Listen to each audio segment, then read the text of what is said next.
ne reste que quelques heures avant Shabbat, ce vendredi 9 janvier. Une vingtaine de clients font tranquillement leurs courses dans l'hypercachère de la porte de Vincennes.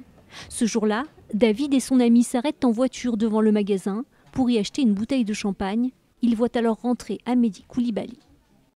J'entends mon ami qui crie le gars là il est en train de sortir une mitraillette, faut se barrer, court ou quelque chose comme ça. Mais en tout cas le mot court, ça je m'en souviens. Quelques secondes après, j'entends un coup de feu. J'essaye de m'enfoncer dans les pédales de la voiture et je vois que je suis bloqué complètement. Je vois quelqu'un qui sort du magasin, il s'enfuit en courant. C'est quelqu'un de blessé au bras, donc apparemment une des personnes qui était à l'intérieur.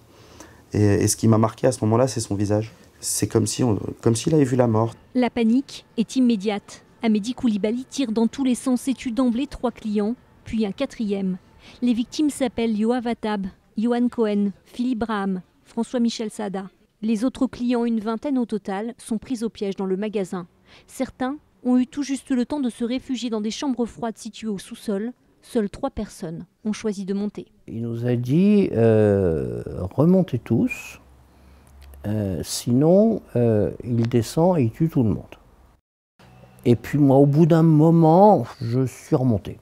D'autres otages sont toujours cachés dans les chambres froides. 4 heures s'écoulent quand les forces de l'ordre décident de donner l'assaut.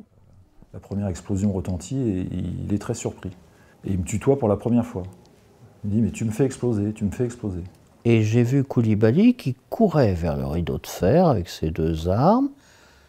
Et je l'ai entendu crier « je vais tous les tuer ».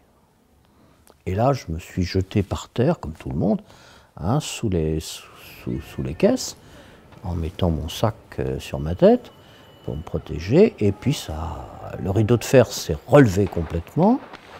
Et puis ça a pétaradé dans tous les sens. Là,